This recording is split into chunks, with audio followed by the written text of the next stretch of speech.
Alright guys, so far what I've done, I took off the turbo inlet in order to take the breather hose off a little bit quicker, because that section right there was horrible.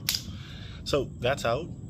Then after that I took off the PCV valve, drew all the screws around, all around. Of course you're gonna have to take off the fourth spark plug in order to get access to it and make it a little bit easier. Well, yep, that's pretty much it. Next up is putting in the catch can, the plate, and all that good stuff. Alright, just giving an update. Put the elbow back on there. I don't know if you can see it because of the light. Put the elbow back on there and the intake back on. Just put the plate. Connected this hose as well onto the plate. Also took care of this part. It's just a little stick here that screws on, plus another screw that goes on the mount. Next up I got to put in the catch can and then the lines, and we should be good. And of course, putting the plug back on. Now I got everything hooked up. Catch can, just got to tighten it all down. Main hose.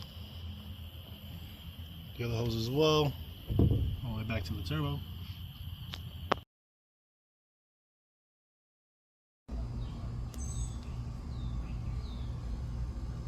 Alright guys, this is another update. 5,000 miles. As you can see, she's pretty full. It's doing its job. Time to empty it out.